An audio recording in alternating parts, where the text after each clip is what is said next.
co,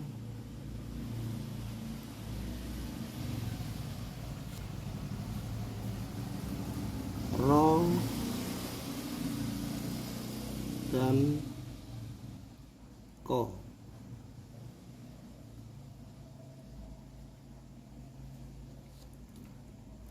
Kemudian kita contoh